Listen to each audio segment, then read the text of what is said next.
ભોગવી પડતી હોય, રોજ રસ્તા ઉપર આવવું પડતું હોય, તો આ જસદણ રિક્ષાના ધારાસભ્યને કહેવા માંગીશ કે ઢાંકણીમાં પાણી લઈને ડૂબી મરો. શું નથી કર્યું આ સમાજે તમારી માટે?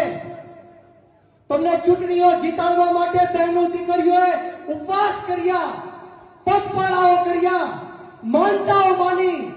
આ વડીલોએ તમારી માટે રાત દિવસ એક કરીને તમને ચૂંટણીઓ જીતાડી, છતાં પણ તમે આ સમાજ સાથે વિશ્વાસઘાત કર્યો, આ સમાજ સાથે તમે ગદ્દારી કરી. ત્યારે હું બ્રિજરાજ સોલંકી આ શિવરાજપુરની ધરતીથી કુંવરજી બાવળિયાને કહેવા માંગીશ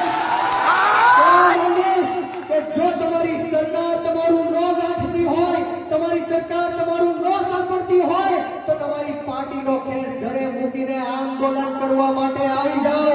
હું પાર્ટીનો કેસ ઘરે મૂકીને તમારી સાથે આંદોલન કરવા માટે તૈયાર છું.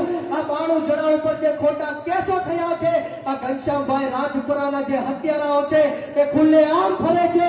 હું તમને વિશ્વાસ આપું છું કે જેટલા દિવસ કુંવરજી બાવળિયા આંદોલન કરશે, એટલા દિવસ બ્રિજરાજ સોલંકી અન્નનો ત્યાગ કરશે. મિત્રો